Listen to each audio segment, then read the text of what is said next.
नमस्कार दोस्तों, मैं स्मित मिश्रा स्वागत करता हूं एक बार फिर से आप सभी का Mishra ji technical YouTube channel में। दोस्तों आज की इस वीडियो में हम लोग बात करने वाले हैं जून 2020 के पूरे महीने भर के सभी इंपॉर्टेंट क्वेश्चंस के बारे में। बहुत ही इंपॉर्टेंट वीडियो होने वाली है दोस्तों, हमेशा की तरह सबसे इंपॉर्टेंट क्वेश्चंस इसमें इंक्लूड किए गए हैं। इस वीडियो से दोस्तों 5 नंबर पक्के समझिए। अगर आप पूरी वीडियो डिटेल में ध्यान से देख लेते हैं तो आपके 5 मार्क्स कंप्लीट समझिए। वीडियो स्टार्ट करने से पहले आपसे एक रिक्वेस्ट है कि अगर आपने अभी तक हमारे चैनल को सब्सक्राइब नहीं किया है तो चैनल को जल्दी से सब्सक्राइब कर लो, बेल आइकन प्रेस करके ऑल पर सेलेक्ट कर लेना, वरना आने वाली वीडियोज़ का नोटिफिकेशन नहीं मिल पाएगा।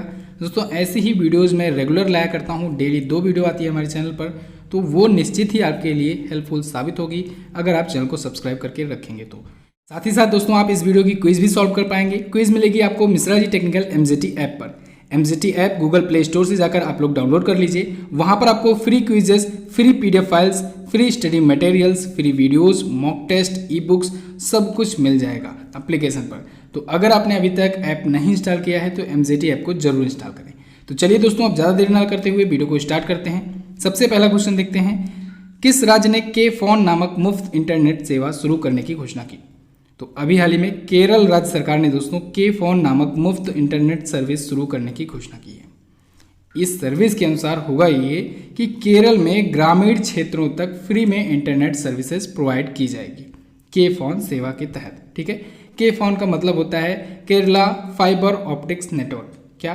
Kerala fibre optics network. तो इसके जरिए दोस्तों फाइबर ऑप्टिक्स के जरिए केरल के गांव-गांव में फ्री में इंटरनेट सर्विस प्रोवाइड की जाएगी। ऐसा करने वाला ये पहला राज्य भी बन गया है इसी के साथ। नेक्स्ट बात करते हैं, अगला क्वेश्चन है, हाल ही में कौन सा देश G7 आर्टिफिशियल इंटेलिजेंस ग्रुप में शामिल हुआ? तो दोस्तों अभी हाल ही में अमेरिका शामिल हुआ है G7 आर्टिफिशियल इंटेलिजेंस ग्रुप में। क्यों शामिल हुआ है? ये ग्रुप दोस्तों इसलिए बनाया गया है जिससे आर्टिफिशियल इंटेलिजेंस पर, AI पर दोस्तों रूल्स और रेगुलेशन फिक्स किए जा सकें, एक स्टैंडर्ड निर्धारित किया जा सके जिससे लोग इसका गलत यूज ना कर पाएँ आने वाले समय में। तो इस वजह से ऐसा एक ग्रुप बनाया गया है G7 का आर्टिफिशियल इंटेलिजेंस ग्रुप, उसमें अभी हाल ही में अमेरिका भी शामिल हुआ। ओके, नेक्स्ट बात करते हैं। अगला है, हाल ही में किस युद्धपोत में अग्निप्रस्थ नामक मिसाइल पार्क की स्थापना हुई? तो अभी हाल ही में INS कलिंग में दोस्तों अग्निप्रस्थ नामक मिसाइल पार्क की स्थापना हुई। ये क्यों स्थापित किया गया है?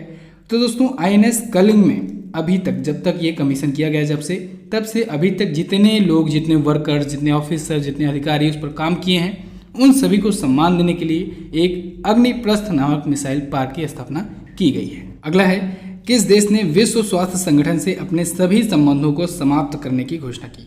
तो अमेरिका ने घोषणा की है कि वो WHO से, वर्ल्ड हेल्थ ऑर्गेनाइजेशन से अपने सभी रिलेशंस खत्म कर देगा। साथ ही साथ दोस्तों अभी आपको पता हो, कुछ ही दिन पहले न्यूज़ एक और आई थी कि अमेरिका इस बार फंडिंग भी बंद कर दिया है। इसके पीछे का रीज़न क्या है? इसके पीछे का कारण ये है कि अमेरिका में जो इतने लोगों की मृत्यु हुई है, तो अमेरिका के प्रेसिडेंट का कहना है इसके प्रति उत्तरदायी है WHO। क्यों? क्योंकि चाइना में जब ये वायरस फैल रहा था तो WHO ने समय रहते आगाह नहीं किया। इस वजह से अमेरिका WHO से सारे संबंध समाप्त कर रहा है। क्लियर है? इस बार फंडिंग भी नहीं दिया। अगला देखते हैं, नेक्स्ट है, हाल ही में FSSAI के नए CEO कौन बनाए गए? तो FSSAI के नए CEO बनाए गए अरुण सिंघल जी। कौन? अरुण सिंघल जी। अरुण सिंघल दोस्तों वर्तमान में health and family welfare department में ये स्पेशल सेक्रेटरी हैं और इनको बना दिया गया है food safety and standard authority of India का नया CEO, chief executive officer. Full form याद रखिएगा, FSSAI का फॉर्म होता है food safety and standard authority of India.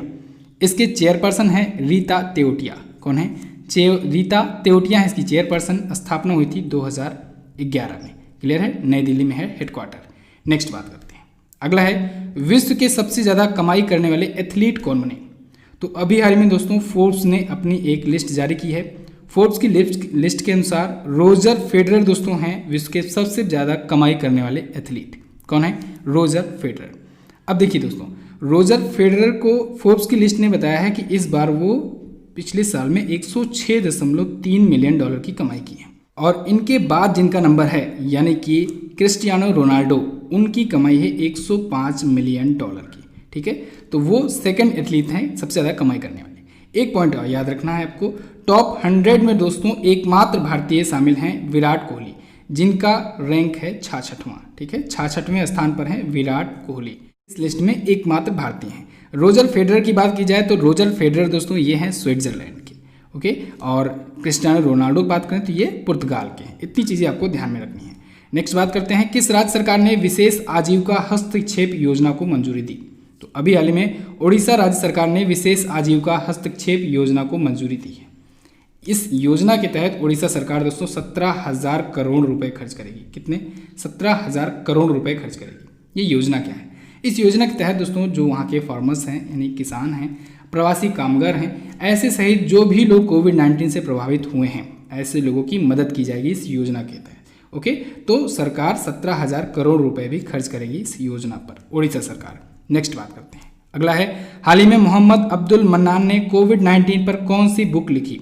तो मोहम्मद अब्दुल मन्नान जी ने दोस्तों कोविड-19 पर जो बुक लिखी है उसका नाम है बिहाइंड द मास्क। क्या है? Behind the mask. अब देखिए दोस्तों, ये बुक लिखी है मोहम्मद अब्दुल मन्नान ने। ये कोविड-19 से रिलेटेड बुक है तो इम्पोर्टेंट है, ऑलरेडी मैंने आपको कई बार बताया हुआ है। वुहान डायरी आपको दिख रहा है, ये भी कोविड-19 से रिलेटेड बुक है। इसको किसने लिखा है? इसे फान फान ने लिखा है। फान फान जो कि एक चाइनीज रिपोर्टर है, ये भी इंपॉर्टेंट है। हाउ कंटेजियन वर्क्स, इसको लिखा है पाउलो गियोर्डिनो ने। किसने? पाउलो गियोर्डिनो ने। ये भी है इंपॉर्टेंट। जितनी भी दोस्तों कोविड-19 से रिलेटेड बुक्स आ रही हैं उनका नाम आपको बिल्कुल याद होना चाहिए, बहुत ही ज़्यादा इंपॉर्टेंट है। नेक्स्ट बात करते हैं, अगला है, हाल ही में बीजेपी ने मनोज तिवारी को दिल्ली के अध्यक्ष पद से हटाकर किसे अध्यक्ष बनाया? तो भारतीय जनता पार्टी ने दोस्तों मनोज तिवारी को दिल्ली के अध्यक्ष पद से हटा करके आदेश गुप्ता को बना दिया है नया दिल्ली का अध्यक्ष। ठीक है, दिल्ली बीजेपी का अध्यक्ष कौन हो गए हैं अब? आदेश गुप्ता। पहले मनोज तिवारी थे लेकिन चुनाव हार गए, इसलिए दिल्ली बीजेपी का अध्यक्ष बना दिया गया आदेश गुप्ता को। अच्छा, एक पॉइंट और याद रखिएगा, छत्तीसगढ़ में दोस्तों, छत्तीसगढ़ में भी बीजेपी के अध्यक्ष पद के जो उम्मीदवार थे वो चेंज हो गए हैं। छत्तीसगढ़ बीजेपी के अध्यक्ष बना दिए गए विष्णुदेव साय। कौन? विष्णुदेव साय को बना दिया गया छत्तीसगढ़ बीजेपी का अध्यक्ष। दोनों पॉइंट इंपॉर्टेंट याद रखना है। बीजेपी के बारे में बात करें, भारतीय जनता पार्टी, इसके अभी हाल ही में कुछ ही महीनों पहले नए अध्यक्ष चेंज हुए थे, यानी पूरी बीजेपी पार्टी के ही जो अध्यक्ष थे वो चेंज हुए थे। कौन बने थे? 11वें अध्यक्ष बने हैं जेपी नड्डा जी, जगत प्रकाश नड्डा जी 11वें अध्यक्ष हैं। अच्छा, भारत में कौन कौन सी पार्टियां हैं, कौन कौन सी नेशनल पार्टियां हैं, कितनी पार्टियां होती हैं और कैसे पार्टियों को दर्जा मिलता है नेशनल पार्टी का, इस पर मैंने आपको एक स्पेशली वीडियो दी हुई है। अगर आपने नहीं देखा है तो सर्च कीजिएगा national party in India Mishra ji technical, आपको मिल जाएगी यूट्यूब पर वीडियो, या फिर जाकर आप लोग एप्लीकेशन पर हमारी सर्च करेंगे, मिल जाएगी वीडियो। बहुत इंपॉर्टेंट वीडियो है, आपको देखना जरूर चाहिए वो। अगला है, हाल ही में मुंबई के तटों से कौन सा तूफान टकराया है? तो मुंबई के तटों पर दोस्तों निसर्ग नाम का एक तूफान आया हुआ था जून 2020 में, जून मंथ में आया हुआ था ये निसर्ग नाम का तूफान, याद रखना है, इंपॉर्टेंट है। अच्छा, एक और चीज़ पूछा जाता है तूफानों से कि इसका नाम कौन रखा है? तो निसर्ग नाम का तूफान जो रखा गया है ये रखा गया है बांग्लादेश के द्वारा, बांग्लादेश ने रखा है निसर्ग तूफान का नाम। ठीक है, इससे पहले अम्फान तूफान आया था पश्चिम बंगाल में, तो पश्चिम बंगाल में जो आया था अम्फान तूफान उसका नाम दिया था थाईलैंड ने। ठीक है, दोनों पॉइंट याद रखना है। तूफानों के नाम कैसे रखे जाते हैं इस पर भी मैंने आपको वीडियो दी है, आप लोग सर्च कर लीजिएगा कि तूफानों के नाम कैसे रखे जाते हैं, मिश्रा जी टेक्निकल। कोई भी टॉपिक आपको सर्च करना हो, टॉपिक का नाम लिखिए, सामने मिश्रा जी टेक्निकल डाल दीजिए, आपको वो वीडियो मिल जाएगी यूट्यूब पर। या फिर आप सिंपल सा तरीका है, जाइए हमारे एप्लीकेशन को ओपन कीजिए, वहाँ पर वॉइस सर्च का ऑप्शन लगा है, बोल देना है आपको वीडियो की टॉपिक का नाम, आपको वीडियो मिल जाएगी। अगला है, कुवैत में भारत के अगले राजदूत कौन बनाए गए? कुवैत में भारत के राजदूत ये बनाए गए हैं दोस्तों सिवी जॉर्ज जी। सिवी जॉर्ज कौन है? ये 1993 बैच के IFS ऑफिसर हैं, इंडियन फॉरेन सर्विसेज के ऑफिसर हैं। इनको बना दिया गया कुवैत में भारत का अगला राजदूत। किसकी जगह पर? इनको के जीव सागर जी के स्थान पर बनाया गया है। ठीक है, नेक्स्ट, स्टार्टअप ब्लिंक द्वारा जारी स्टार्टअप्स इकोसिस्टम में भारत किस स्थान पर है?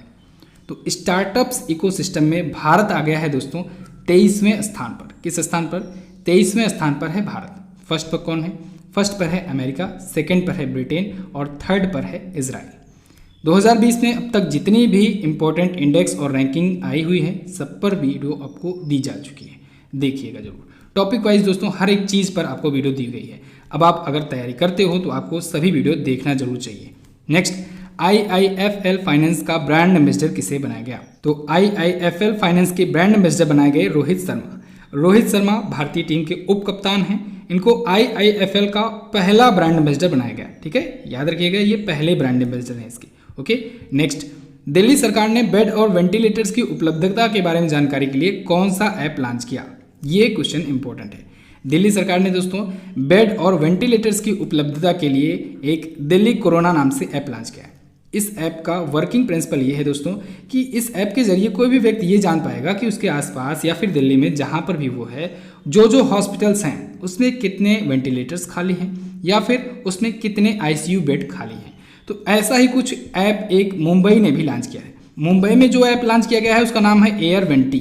अभी आगे आएगा शायद क्वेश्चन। एयर वेंटी नाम का ऐप लॉन्च किया है मुंबई ने, सेम ऐसा ही काम उसका भी है। नेक्स्ट, ट्विटर के नए अध्यक्ष कौन बनाए गए? तो ट्विटर के नए अध्यक्ष दोस्तों बनाए गए पैट्रिक पिचेट। कौन? पैट्रिक पिचेट बनाए गए ट्विटर के नए अध्यक्ष। ऐसा पहली बार हुआ है दोस्तों जब ट्विटर ने किसी बाहरी को अपनी कंपनी में अध्यक्ष का पद सौंपा हुआ है। बाहरी व्यक्ति मैं क्यों बोल रहा हूँ? क्योंकि दोस्तों ये गूगल के पूर्व CFO थे, चीफ फाइनेंशियल ऑफिसर रह चुके हैं गूगल के। ठीक है, तो अब ये ट्विटर के नए अध्यक्ष होंगे। इनको किसके स्थान पर लाया गया है? ओमिड कॉर्डेस्टानी की जगह पे लाया गया है। जैक डार्सी जो आपको ए ऑप्शन में दिख रहे हैं ये हैं ट्विटर के फाउंडर। नेक्स्ट बात करते हैं। अगला है बाफ्टा के अध्यक्ष बनाए जाने वाले पहले अश्वेत कौन बने? तो बाफ्टा यानी कि होता है British academy of film and television arts. उसके अध्यक्ष अभी हाल ही में कृष्णेंदु मजूमदार को बनाया गया और इसके अध्यक्ष बनने वाले पहले अश्वेत बन गए हैं ये कृष्णेंदु मजूमदार। नेक्स्ट बात करते हैं। अगला, विश्व पर्यावरण दिवस 2020 की थीम क्या रखी गई? World environment day. अब सभी को पता होना चाहिए 5 जून को मनाया जाता है वर्ल्ड एनवायरनमेंट डे, बहुत ही इंपॉर्टेंट होता है। इसकी थीम इस बार क्या रखी गई थी? इसकी थीम थी सेलिब्रेट बायोडाइवर्सिटी, या कहीं कहीं पर आपको बायोडाइवर्सिटी भी दिखेगी।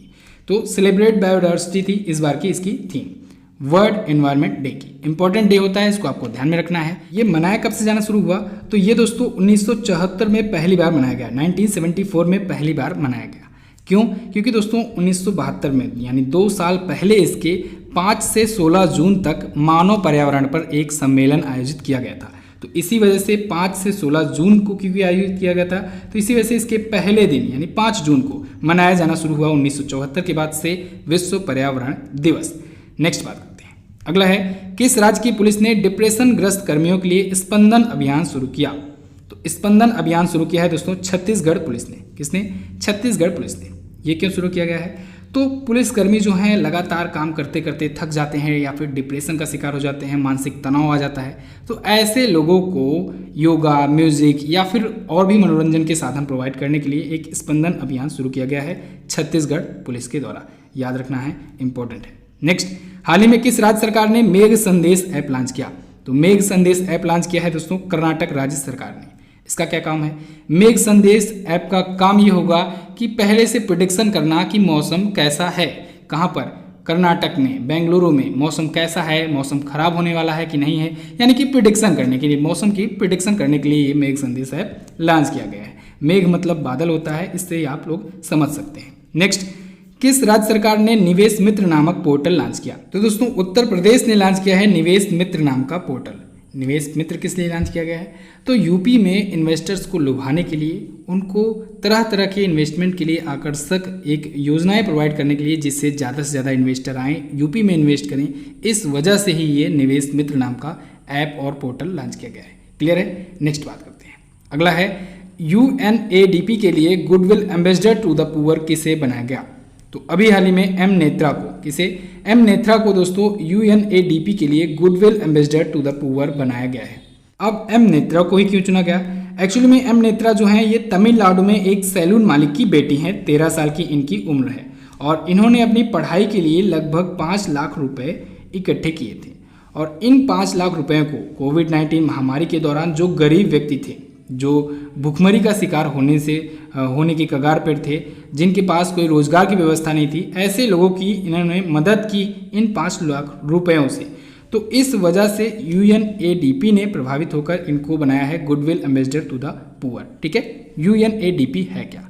इसका फुल फॉर्म होता है united nation association for development and peace. तो इसने इनको गुडविल एम्बेसडर बना दिया है। अच्छा, ए ऑप्शन में आपको दिया मिर्जा दिख रही है।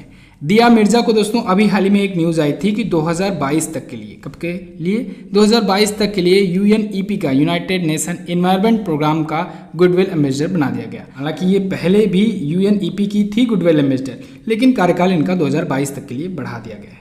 नेक्स्ट बात करते हैं। अगला है सोशल मीडिया प्लेटफॉर्म से सबसे ज़्यादा कमाई करने वाले व्यक्ति कौन हैं?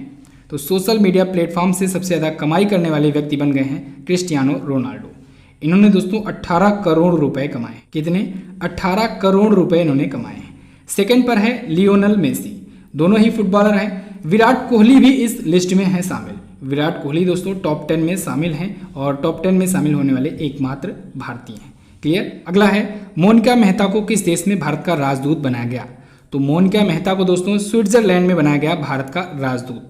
मोनिका मेहता ये 1985 बैच की 1985 बैच की आईएफएस ऑफिसर हैं, इंडियन फॉरेन सर्विसेज की ऑफिसर हैं और ये सीबी जॉर्ज की जगह पर नियुक्त किए गए हैं। सीबी जॉर्ज का नाम अभी आया था, इसी वीडियो में ही मैंने आपको बताया कि वो कुवैत में बनाए गए और कुवैत में वो जब बनाए गए तो ये सीट खाली हो गई स्विट्जरलैंड की, तो यहाँ पर मोनिका मेहता को अपॉइंट कर दिया गया भारत के राजदूत के रूप में।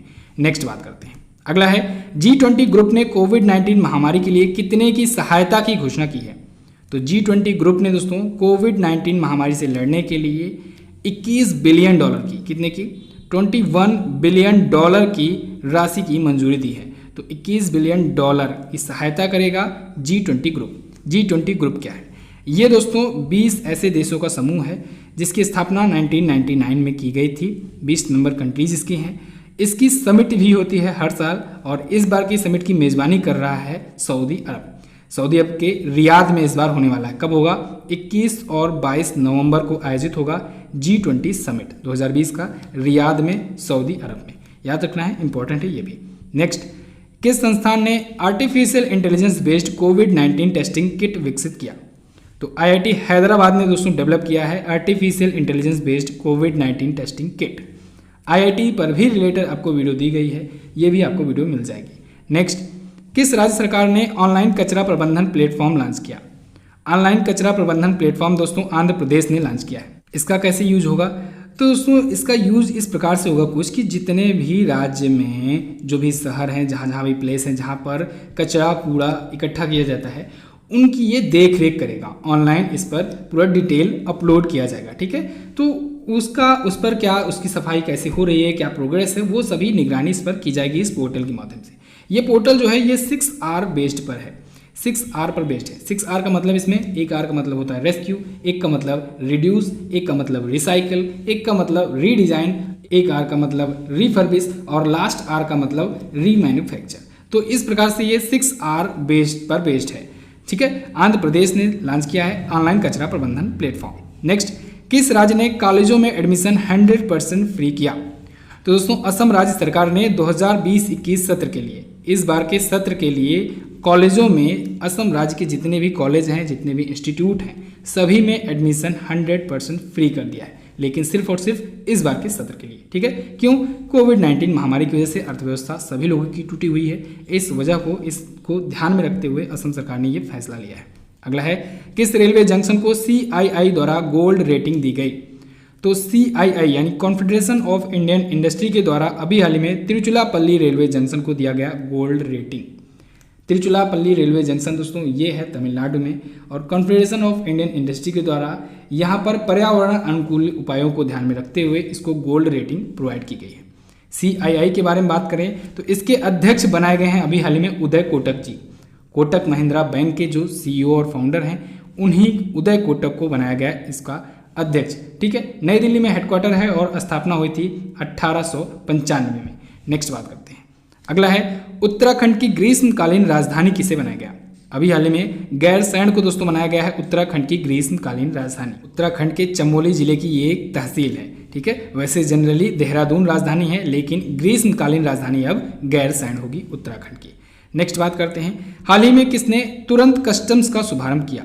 तो अभी हाल ही में CBIC ने, CBIC यानी central board of indirect taxes and customs, इसने अभी हाल ही में एक प्रोग्राम शुरू किया है तुरंत कस्टम्स नाम का। इसका मेन मकसद ये होगा कि जो भी दोस्तों पोर्ट पर जो इंपोर्ट होने वाले गुड्स होते हैं, सामान होते हैं, उनसे तेज़ी में कस्टम्स वसूला जाए, यानी सीमा शुल्क वसूला जाए। ठीक है, तो इसी वजह से CBIC ने इसे लॉन्च किया है।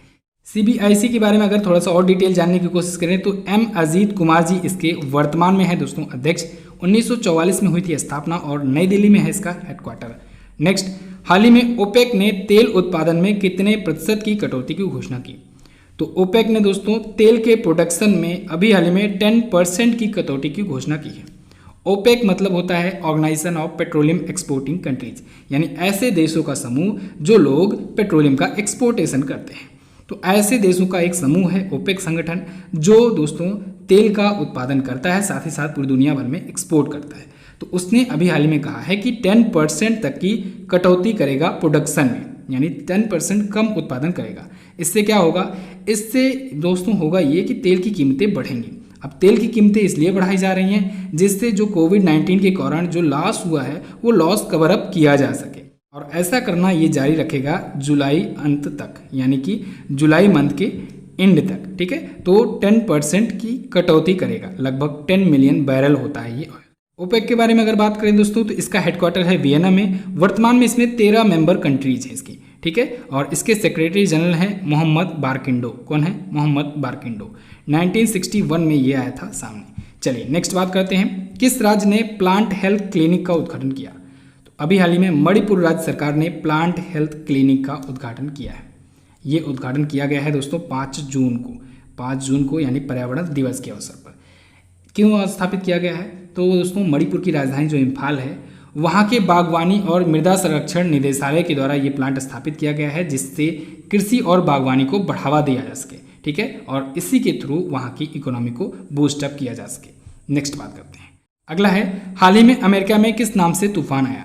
तो अमेरिका में दोस्तों क्रिस्टोबल नाम से एक तूफान आया हुआ था अभी हाल ही में जून मंथ में। इसकी स्पीड बताई जा रही थी 100 किलोमीटर पर आवर की। ठीक है, निसर्ग तूफान मैंने आपको अभी बताया, ये महाराष्ट्र में आया था। अम्फान तूफान पश्चिम बंगाल में आया था। ठीक है, क्रिस्टोबल तूफान ये आया अमेरिका में। माइकल तूफान ये पिछली साल आया था, अमेरिका में ही आया था। नेक्स्ट, उड़ीसा राज्य की कैबिनेट ने किसे अपने राज्य गान का दर्जा दिया? ये इंपॉर्टेंट क्वेश्चन है। उड़ीसा ने अभी हाल ही में वंदे उत्कल जननी को दोस्तों राज्य गान का दर्जा दिया है। अब वंदे उत्कल जननी जो होगा ये इसका ऑफिशियल स्टेट एंथम होगा। ठीक है, एक्चुअली में ये दोस्तों 1994 से 1994 से ही जब भी विधानसभा की सत्र खत्म समाप्त होती उसके बाद इसको गाया जाता था, लेकिन ऑफिशियल ये स्टेट एंथम नहीं था। ठीक है, लेकिन अब इसे राजगान का दर्जा मिल चुका है। इस एंथम को गाया किसने है ये आपसे पूछा जा सकता है। तो 1912 में 1912 में दोस्तों एक कांता कवि लक्ष्मी कांता महाजन थे, उनके द्वारा ये लिखा गया था और उन्हीं के द्वारा ये पहली बार गाया गया था। अगला है, किस बैंक ने हाल ही में समर ट्रीट्स अभियान शुरू किया? तो अभी हाल ही में HDFC बैंक ने दोस्तों समर ट्रीट्स अभियान शुरू किया है। इस अभियान के तहत होगा ये कि HDFC बैंक जो बड़े उपकरण की खरीद करना चाहेंगे उनको नो कॉस्ट EMI की सुविधा प्रोवाइड कर सकेगा, साथ ही साथ नो डाउन पेमेंट जैसी स्कीम भी शुरू कर सकेगा, और भी कई कैशबैक जैसे ऑफर्स इसके तहत प्रोवाइड किए जाएंगे।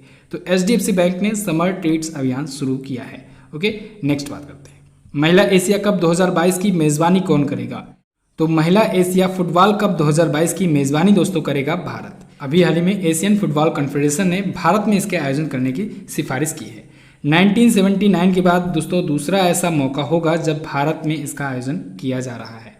अगला बात करते हैं, हाल ही में एडिडास ने अपना ब्रांड एम्बेसडर किसे बनाया है? तो एडिडास ने अभी हाल ही में इंडिया में अपना ब्रांड एम्बेसडर बनाया है मानुषी छिल्लर को। मानुषी छिल्लर 2017 की मिस वर्ल्ड थी, ये भारत की हैं। ठीक है, हरियाणा की हैं। इनको एडिडास इंडिया का बनाया गया नया ब्रांड एम्बेसडर। अगला है, हाल ही में किस NGO को world no tobacco day award 2020 से सम्मानित किया गया? तो अभी हाल ही में दिल्ली की सीड्स नाम की एक NGO है, इसको दोस्तों अभी हाल ही में WHO ने, वर्ल्ड हेल्थ ऑर्गेनाइजेशन ने world no tobacco day award 2020 से सम्मानित किया है। क्यों? क्योंकि दोस्तों इसने बिहार और झारखंड में पान मसाला और गुटखा और ई सिगरेट जैसे चीज़ों पर प्रतिबंध लगवाने में काफ़ी ज़्यादा प्रयत्न किए थे। इस वजह से सीड्स नाम के NGO को मिला है ये अवार्ड। सीड्स NGO दोस्तों दिल्ली स्थित एक NGO है। NGO का मतलब होता है नॉन गवर्नमेंटल ऑर्गेनाइजेशन। सीड्स का फुल फॉर्म होता है social economical and educational development society. Next बात करते हैं, अगला है, भारतीय वायुसेना ने मरीजों को बाहर निकालने के लिए किस नाम से एक पॉड डिजाइन किया है?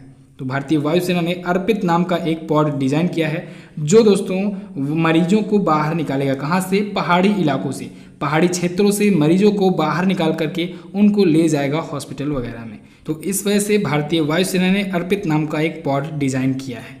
अर्पित का फुल फॉर्म भी होता है, इसका फुल फॉर्म होता है airborne rescue pod for isolated transportation. क्या होता है? Airborne rescue pod for isolated transportation. Next बात करते हैं, रिचर्ड डॉकिंस पुरस्कार जीतने वाले पहले भारतीय कौन बने?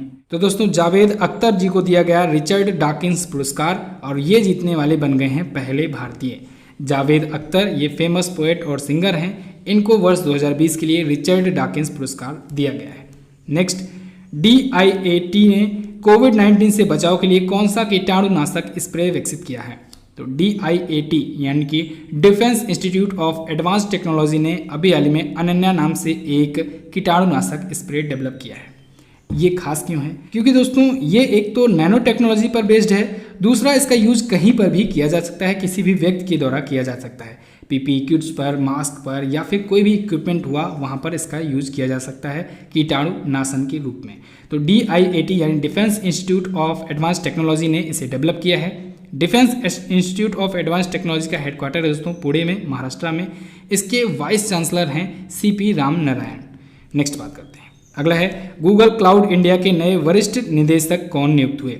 गूगल क्लाउड इंडिया ने अपना नया वरिष्ठ निदेशक नियुक्त किया है अनिल वल्लूरी को। किसे? अनिल वल्लूरी को। अनिल वल्लूरी दोस्तों ये हाईटेक इंडस्ट्री में 30 ईयर से ज़्यादा का अनुभव रखते हैं और ये भारत में गूगल क्लाउड इंडिया के सीनियर डायरेक्टर अपॉइंट किए गए हैं। नेक्स्ट बात करते हैं, अगला है QS वर्ल्ड यूनिवर्सिटी रैंकिंग 2021 में टॉप पर कौन है? तो QS ने अभी हाल ही में वर्ल्ड यूनिवर्सिटी रैंकिंग 2021 जारी की है। इसमें टॉप पर है Massachusetts institute of technology, second पर है स्टैनफोर्ड यूनिवर्सिटी, थर्ड पर है हार्वर्ड यूनिवर्सिटी। अब दोस्तों ये तो हो गई टॉप 3। अगर बात करें भारत में कौन है टॉप पर, तो भारत में दोस्तों मुंबई है, IIT मुंबई है टॉप पर, लेकिन ओवरऑल इसकी रैंक अगर देखी जाए तो इसकी ओवरऑल रैंक है 172। भारत के अगर टॉप 3 की बात करें तो भारत में सेकंड पर है Indian institute of sciences Bengaluru और लेकिन ओवरऑल इसकी रैंक है 185। थर्ड पर जो भारत में है वो है IIT दिल्ली, लेकिन इसकी ओवरऑल रैंक है 193। क्लियर? तो ये 3 भारतीय हो गए और 3 ओवरऑल हो गए। ठीक है, अब देखिए एक बात और ध्यान रखिएगा कि केवल 8 भारतीय संस्थानों को ही जगह मिल पाई है टॉप 500 की लिस्ट में। टोटल 500 यूनिवर्सिटीज़ की रैंक थी जिसमें केवल 8 भारतीय इंस्टीट्यूट को ही इसमें जगह मिल पाई है। क्लियर है? अब देखिए दोस्तों जितने भी इंडेक्स और रैंकिंग आई हैं 2020 में उन सभी पर स्पेशल वीडियो आपको दी गई है। 2 पार्ट में दोस्तों मैंने आपको बहुत ही अच्छे से रिवाइज कराया हुआ है। जितने भी जनवरी 2020 से लेकर के जुलाई 2020 तक के जितने भी इंडेक्स और रैंकिंग आए हैं, सूचकांक आए हैं, सभी की वीडियो अवेलेबल है, जाइए देख लीजिएगा। ये जितने भी टॉपिक वाइज वीडियो मैं आपको देता हूँ ये इसलिए ही देता हूँ जिससे आप लोग एक एक टॉपिक करके रिवाइज करते चलो। टॉपिक बाय टॉपिक अगर आप रिवीजन करते रहोगे तो चीज़ें आसान हो जाएंगी आपको याद करने के लिए। ठीक है, तो इसके लिए एक सीरीज भी स्टार्ट की गई है। डेली इवनिंग में हमारी 8:30 PM पर एक स्पेशल वीडियो आती है और ये रिवीजन वीडियो होती है लास्ट 6 मंथ का करके। तो लास्ट 6 मंथ में जितने भी इंपॉर्टेंट टॉपिक्स आए रहते हैं उस पर ये वीडियो होती है टॉपिक बाय टॉपिक्स। तो आप लोग देखना मत भूला कीजिए डेली इवनिंग में 8:30 PM। नेक्स्ट बात करते हैं, अगला है हाल ही में किस राज्य में स्ट्रीट वेंडर कल्याण कार्यक्रम का शुभारंभ हुआ? तो अभी हाल ही में स्ट्रीट वेंडर कल्याण कार्यक्रम का शुभारंभ किया मध्य प्रदेश ने, शहरी स्ट्रीट वेंडर कल्याण कार्यक्रम। बी ऑप्शन आपका बिल्कुल करेक्ट होगा। इसके तहत दोस्तों जो राज्य के स्ट्रीट वेंडर हैं, जो शहरी व्यापारी हैं, उनको लाभ दिया जाएगा। उनको 10,000 रुपये तक की सहायता की जाएगी, फाइनेंशियली हेल्प की जाएगी। ठीक है, नेक्स्ट बात करते हैं, अगला भारत सरकार ने बांस पर लगने वाले सीमा शुल्क को बढ़ाकर कितना किया? तो इंडियन गवर्नमेंट ने दोस्तों बांस पर यानी बम्बू पर लगने वाले कस्टम ड्यूटी को बढ़ा दिया है। पहले था 10%, अब बढ़ा करके कर दिया है 25%। तो अब 25% कस्टम ड्यूटी ली जाएगी बांस पर, बांस के इम्पोर्टेशन पर, अगर बांस कोई विदेशों से खरीदता है तो। क्यों ऐसा किया गया? जिससे लोग जो बांस के घरेलू विक्रेता हैं उनसे खरीद सकें, जिससे उनको कस्टम ड्यूटी इतना ना देना पड़े। ठीक है, तो इसीलिए ये किया गया है। नेक्स्ट, कोविड वीप नामक ऐप किसने लॉन्च किया? तो कोविड वीप ऐप लॉन्च किया गया है दोस्तों अभी हाल ही में केंद्रीय मंत्री जितेंद्र सिंह जी के द्वारा। ए ऑप्शन आपका बिल्कुल करेक्ट होगा। अब देखिए यहाँ पर नाम तो है कोविड वीप, लेकिन यहाँ पर कोविड वो कोविड-19 वाला फुल फॉर्म नहीं होगा, इसका फुल फॉर्म कुछ अलग है। क्या है फुल फॉर्म? इसका फुल फॉर्म है दोस्तों continuous oxygen and vital information detection biomed ECIL AECIL pod. तो ये है इसका फुल फॉर्म, जो कि बिल्कुल अलग है कोविड-19 के फुल फॉर्म से। कोविड-19 का फुल फॉर्म होता है कोरोना वायरस डिसीज। ओके, अब ये काम क्या करेगा? तो दोस्तों ये जितने भी प्रभावित मरीज हैं कोरोना वायरस से, उनके लिए है ये देश का पहला एक स्वदेशी wireless physiological parameter monitoring system है। ठीक है, यानी वायरलेस ही शारीरिक मानदंड की निगरानी रखेगा ये सिस्टम। नेक्स्ट, भारत में एशियाई शेरों की आबादी में कितने प्रतिशत की रिकॉर्ड वृद्धि दर्ज की गई? तो भारत में दोस्तों एशियाई शेर पिछले 5 वर्षों में 29% बढ़े हैं। वर्ष 2015 में जब इसकी गणना की गई थी तब भारत में एशियाई शेरों की संख्या थी 523। अब टोटल 2020 में दोस्तों बढ़कर हो गए हैं 674, यानी टोटल 29% की रिकॉर्ड वृद्धि दर्ज की गई है। ओके, अच्छा एक पॉइंट और है, ये जितने भी एशियाई जंगली शेर हैं ये मुख्यतः गुजरात के गिर अभ्यारण्य में पाए जाते हैं, ये भी याद रखना आपको। नेक्स्ट, हाल ही में कहाँ के राष्ट्रपति पीरे कुरुनजीजा का निधन हो गया? तो पीरे कुरुनजीजा दोस्तों ये थे बुरुंडी के राष्ट्रपति। कहाँ के? बुरुंडी के राष्ट्रपति। इनका अभी हाल ही में निधन हो गया। कारण का कुछ खास पता तो नहीं लग पाया है, लेकिन मैक्सिमम चांसेस कोविड-19 बताया जा रहा है। ये 15 सालों से सत्ता में थे और अभी अगस्त 2020 में ये अपनी सत्ता छोड़ने भी वाले थे, लेकिन इनका निधन हो गया है। चलिए नेक्स्ट बात करते हैं। अगला है, अंतर्राष्ट्रीय भारोत्तोलन महासंघ ने किसे डोपिंग मामलों में क्लीन चिट दे दी है? तो एक गुड न्यूज है, अंतर्राष्ट्रीय भारोत्तोलन महासंघ ने दोस्तों के संजीता चानू को, किसे? के संजीता चानू को डोपिंग मामलों में क्लीन चिट दे दी है। यानी कि डोपिंग पर इन पर जो आरोप लग रहे थे, जो इन पर बैन लगाया जा रहा था, उसमें इन्हें क्लीन चिट मिल गई है। तो के संजीता चानू भारत के भारोत्तोलन की खिलाड़ी हैं, मणिपुर की राजकीय रहने वाली हैं, याद रखना आपको इंपॉर्टेंट है। अगला है, IIM लखनऊ के किस पूर्व निदेशक का कोविड-19 महामारी के कारण निधन हो गया? तो Indian institute of management Lucknow के दोस्तों पूर्व निदेशक, पूर्व डायरेक्टर प्रीतम सिंह जी का निधन हो गया ड्यू टू कोविड-19। इनको दोस्तों बहुत सारे अवार्ड मिल चुके हैं, एक एक करके हम जानेंगे। सबसे पहले तो इनको 2003 में मिला था पद्मश्री अवार्ड। साथ ही साथ इनको Moscow international business of school से ग्लोबल थॉट लीडर का अवार्ड मिल चुका है 2007-06 में। ठीक है, 2006-07 में इनको मिला था ग्लोबल थॉट लीडर का अवार्ड। खास बात तो ये है कि ये अवार्ड पाने वाले ये पहले एशियाई बने थे। ठीक है, साथ ही साथ इनको सर्वपल्ली राधाकृष्णन मेमोरियल अवार्ड मिल चुका है और टीचर ऑफ टीचर अवार्ड मिल चुका है इनको विवेकानंद फाउंडेशन के द्वारा। इन्हें लाइफ टाइम अचीवमेंट का भी अवार्ड दिया जा चुका है। तो इनका अभी हाल में कोरोना वायरस महामारी के कारण निधन हो गया। Indian institute of management Lucknow के ये पूर्व डायरेक्टर रह चुके हैं। दोस्तों ये जो मैं डिटेल कंटेंट आपको देख रहा हूँ, इससे भी ज़्यादा डिटेल कंटेंट और टॉपिक वाइज कंटेंट आपको दिया जाता है हमारी ई बुक में। प्रत्येक वर्ष ई बुक रिलीज की जाती है मंथली करंट अफेयर की, सिर्फ 15 रुपये की होती है और इसमें हर एक चीज़ आपको कैटेगरी वाइज, टॉपिक वाइज दिया जाता है और एंड में आपको प्रैक्टिस सेट भी दिया जाता है प्रैक्टिस के लिए, जो कि 100+ क्वेश्चंस का होता है। ये ई बुक सिर्फ 15 रुपये में आप लोग खरीद सकते हैं, परचेज कर सकते हैं। हमारे ऐप पर जाकर के लिंक आपको डिस्क्रिप्शन में मिल जाएगा। इस ई बुक को परचेज करने के बाद सबसे बड़ा फायदा ये होता है दोस्तों कि आपके पास एक ऐसा मटेरियल, एक ऐसा कंटेंट इकट्ठा हो जाता है जो कि एग्जाम टाइम पर आपके लिए हेल्पफुल साबित हो सकता है। एग्जाम टाइम में क्या चाहिए होता है? जल्दी से जल्दी रिवीजन चाहिए होता है। तो जल्दी से जल्दी रिवीजन करने के लिए आपके पास एक नोट्स होना ज़रूरी होता है और इस नोट्स में बिल्कुल इस बात का ध्यान रख करके बनाया जाता है जिससे एग्जाम टाइम में आप लोग क्विकली रिवीजन कर सको। जो जो पॉइंट ज़रूरी होती हैं उनको हाईलाइट किया जाता है, उनको रेड कलर में किया जाता है जिससे आपकी नज़र उन पर जल्दी पड़े। तो इन सब चीज़ों का ध्यान में रखते हुए इस ई बुक को तैयार किया जाता है। आप इसे परचेज कर सकते हैं। चलिए बात करते हैं अगले क्वेश्चन की। नेक्स्ट है, NIRF द्वारा जारी रैंकिंग में भारत का सर्वश्रेष्ठ संस्थान कौन है?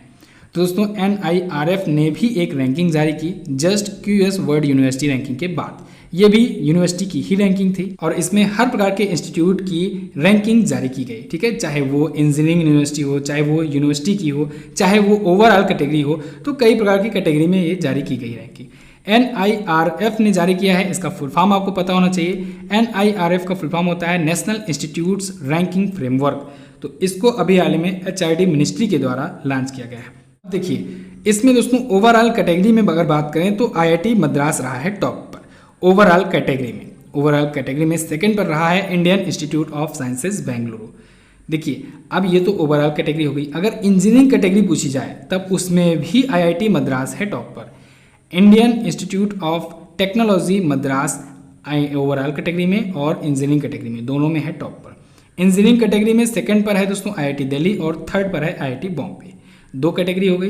एक यूनिवर्सिटी कैटेगरी ले लेते हैं। यूनिवर्सिटी कैटेगरी जो है दोस्तों, इसमें Indian institute of sciences Bengaluru है टॉप पर। कौन है? IIS बेंगलुरु है टॉप पर। सेकंड पर है दोस्तों JNU दिल्ली का। ठीक है, जवाहरलाल नेहरू यूनिवर्सिटी दिल्ली का, यह सेकंड पर। थर्ड पर है BHU, BHU यानी बनारस का, Banaras Hindu university. Clear. Next बात करते हैं। अगला है, हाल ही में किस राज्य ने बुजुर्ग नागरिकों के लिए पंचवटी योजना शुरू की? तो अभी हाल ही में दोस्तों बुजुर्ग नागरिकों के लिए पंचवटी योजना शुरू की गई है हिमाचल प्रदेश सरकार के द्वारा। इसके तहत होगा ये कि ग्रामीण क्षेत्र में रहने वाले जो भी बुजुर्ग हैं उनके लिए पार्क बनाए जाएंगे जगह जगह पर। ठीक है, तो पार्क रहेगा, उद्यान रहेगा, तो शाम को ये बुजुर्ग जाकर टहल सकेंगे। तो टोटल राज्य भर में 100 ऐसे पार्क खोले जाएंगे इस योजना के तहत। नेक्स्ट बात करते हैं। अगला है, भारत का सबसे लंबा रेलवे प्लेटफॉर्म कौन बना? तो ये प्लेटफॉर्म बनने वाला है दोस्तों हुबली स्टेशन। ये है कर्नाटक राज्य में स्थित एक स्टेशन।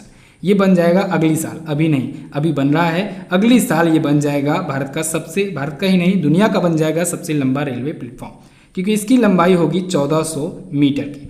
अभी जो वर्तमान में है वो है गोरखपुर रेलवे स्टेशन। इसकी प्लेटफॉर्म की लंबाई जो है दोस्तों ये है 1367 मीटर। ठीक है, 1366.67 मीटर या 1367 मीटर कह लीजिए ओवरऑल। चलिए, तो ये है अभी वर्तमान में, लेकिन अगले साल हो जाएगी 1400 मीटर लंबाई के साथ हुबली स्टेशन का प्लेटफॉर्म सबसे लंबा प्लेटफॉर्म दुनिया का। क्लियर है। अगला है, किस राज्य ने हाल ही में कोविड-19 वॉरबॉट नामक एक रोबोट डेवलप किया? तो अभी हाल ही में त्रिपुरा राज्य सरकार ने कोविड-19 वॉरबॉट नामक एक रोबोट डेवलप किया है। इसका काम क्या होगा? इसका काम ये होगा दोस्तों कि जितने भी जो मरीज जो एडमिट हैं, जो हॉस्पिटलाइज्ड हैं, उन तक भोजन पहुंचाना हुआ, दवाएं पहुंचाना हुआ या फिर कोई अन्य काम हुआ तो वहां पर रोबोट को भेजा जाएगा, जिससे कोरोना वायरस संक्रमण बढ़ने का खतरा ना रहे। ठीक है, मेडिकल स्टाफ तक ना पहुंचे। अगला है, medal of the order of Australia से किसे सम्मानित किया गया? तो अभी हाल ही में दोस्तों सुभाष शेखर जी को medal of the order of Australia से सम्मानित किया गया है। सुभाष शेखर एक भारतीय संगीतकार हैं। ऑस्ट्रेलिया में इनकी एक संस्था चलती है कलाकृति संगीत संगठन, उसकी ये संस्थापक है और इन्हें कम्युनिटी और कंट्री की सेवा के लिए इनके उत्कृष्ट जो योगदान दिया है इन्होंने, उसके लिए medal of the order of Australia से इन्हें नवाजा गया। अगला है, हाल ही में किस कंपनी ने मास्क को डिस्पोज करने के लिए बिन 19 नाम का एक डिवाइस बनाया? तो इस डिवाइस को बनाया है दोस्तों केरल की एक स्टार्टअप कंपनी है VST मोबिलिटी सॉल्यूशंस। इसने बिन 19 नाम का एक मास्क को डिस्पोज करने के लिए डिवाइस बनाया है। ये मास्क को इकट्ठा करेगा और उन्हें डिस्पोज कर देगा। ठीक है, तो बिन 19 नाम का ये डिवाइस है। चलिए नेक्स्ट बात करते हैं। अगला है, विश्व खाद्य पुरस्कार 2020 से किसे सम्मानित किया गया? विश्व खाद्य पुरस्कार से 2020 से सम्मानित किया गया दोस्तों डॉक्टर रतन लाल जी को। रतन लाल जी एक famous Indian American soil scientist हैं, यानी मृदा वैज्ञानिक है। इनको अभी हाल ही में विश्व खाद्य पुरस्कार 2020 से सम्मानित किया गया है। बहुत ही इंपॉर्टेंट क्वेश्चन है, इसे याद रखना है। प्राइज मनी इनको मिली है $2.5 लाख की, $2.5 लाख की। चलिए नेक्स्ट बात करते हैं। किस राज्य सरकार ने बाल श्रमिक विद्या योजना शुरू की? तो अभी हाल ही में उत्तर प्रदेश राज्य सरकार ने बाल श्रमिक विद्या योजना शुरू की है। बाल श्रमिक विद्या योजना के तहत होगा ये दोस्तों कि जो स्टेट में यानी राज्य में यूपी में जो बाल श्रमिक हैं, जो छोटे बच्चे मजदूर के रूप में मजदूरी का काम करते हैं, ऐसे बच्चों को पढ़ाई के लिए इनकरेज किया जाएगा और इसलिए इनको स्कॉलरशिप वगैरह भी दी जाएगी। जैसे अगर कोई बच्चा 8वीं 9वीं या फिर 10वीं क्लास पास करता है तो फिर उसको प्रत्येक क्लास पास करने के बाद 6-6 हज़ार रुपये दिए जाएंगे। ठीक है, और इसके अलावा उन्हें 1,000 रुपये प्रति माह अलग से दिए जाएंगे। अगर वो लड़का है तो 1,000 रुपये, अगर वो लड़की है तो उसे 1,200 रुपये प्रति माह दिए जाएंगे। नेक्स्ट, किस राज्य सरकार ने दिव्यांग आंगनबाड़ी कार्यकर्ताओं को कोरोना योद्धा का दर्जा दिया? तो दोस्तों मध्य प्रदेश राज्य सरकार ने दिव्यांग आंगनबाड़ी कार्यकर्ताओं को कोरोना वॉरियर्स का दर्जा दिया है। क्यों? क्योंकि दोस्तों कोविड-19 के संकट के दौरान भी जो दिव्यांग आंगनबाड़ी कार्यकर्ता हैं वो तन मन से लगी हुई हैं और इस वजह से उनको इनकरेज करने के लिए कोरोना वॉरियर्स का दर्जा दिया जाएगा। तो कोरोना वॉरियर्स से रिलेटेड जो भी सुविधाएं होंगी, जो भी स्कीम आएंगी, उसका लाभ ये भी उठा पाएंगी। नेक्स्ट, छात्रावासों के लिए ISO सर्टिफिकेट पाने वाला पहला राज्य कौन बना? तो पहला राज्य बन गया है ओडिशा। ओडिशा को दोस्तों अभी हाल ही में हॉस्टल्स के लिए दिया गया है ISO सर्टिफिकेट और ऐसी अचीवमेंट हासिल करने वाला ये भारत का पहला राज्य बन गया है। एक्चुअली में दोस्तों ओडिशा ने जनजातीय छात्रों के लिए एक हॉस्टल्स बनाए हुए थे, तो इसी हॉस्टल्स के लिए ये दिया गया है। ठीक है, SC ST के लिए थे हॉस्टल। अगला है, पूर्वी नौसेना कमान के चीफ ऑफ स्टाफ कौन नियुक्त हुए? तो ये नियुक्त हुए हैं दोस्तों वाइस एडमिरल विश्वजीत दास गुप्ता जी। इनको वाइस एडमिरल SN घोरमोड़े की जगह पर लाया गया है और अब ये होंगे पूर्वी नौसेना कमान के नए चीफ ऑफ स्टाफ। अच्छा, पूर्वी नौसेना कमान का हेडक्वार्टर कहाँ है? इसका हेडक्वार्टर है विशाखापत्तनम में, आंध्र प्रदेश में। याद रखना इंपॉर्टेंट है। अगला है कहाँ की पुलिस ने महिलाओं के लिए स्त्री कार्यक्रम शुरू किया? तो स्त्री कार्यक्रम दोस्तों शुरू किया है हैदराबाद पुलिस ने। स्त्री का फुल फॉर्म भी होता है, इसका फुल फॉर्म पहले जानिए, फिर डिटेल आपको अपने आप समझ में आ जाएगी। इसका फुल फॉर्म होता है C trims through respect, equality and empowerment. यानी कि दोस्तों जो महिलाएं घरेलू हिंसा और दुर्व्यवहार का शिकार हो जाती हैं, ऐसी महिलाओं की सहायता करना और उन्हें सशक्त बनाना ही इस कार्यक्रम का मेन मोटो होगा। तो हैदराबाद पुलिस के द्वारा इसे शुरू किया गया है। अगला है किस राज्य सरकार ने कर्मो भूमि पोर्टल लॉन्च किया? तो कर्मो भूमि पोर्टल दोस्तों लॉन्च किया गया है पश्चिम बंगाल की गवर्नमेंट के द्वारा। ये पोर्टल उन आईटी प्रोफेशनल के लिए है जो इस कोविड-19 पैंडेमिक के टाइम पर दोस्तों स्टेट में वापस आए हुए हैं और बेरोजगार हैं। तो ऐसे लोगों को उनकी स्किल के तहत जॉब प्रोवाइड की जाएगी कर्मो भूमि पोर्टल के तहत पश्चिम बंगाल सरकार द्वारा। अगला पीपीई किट पहनने वालों को पसीने से निजात दिलाने के लिए किसने एक डिवाइस डेवलप किया है? तो दोस्तों डीआरडीओ ने एक ऐसा डिवाइस डेवलप किया है जो पीपीई किट पहनने वाले जो भी कोरोना वॉरियर्स हैं या जो भी इससे रिलेटेड हैं, जो पीपीई किट पहनते हैं, उनको जो पसीना होता है उनसे निजात मिलेगा। एक्चुअली ये वर्क कैसे करेगा? ये एक छोटा सा बायोपैक होगा 500 ग्राम का, ठीक है। तो इसको उसी पीपीई किट में लगा दिया जाएगा और ये एयर सर्कुलेशन सिस्टम के जरिए पसीने से भीगे व्यक्ति को ठंडक प्रोवाइड करेगा, तो इससे थोड़ा सा राहत मिलेगी। चलिए नेक्स्ट बात करते हैं, विश्व खाद्य सुरक्षा दिवस कब मनाया गया?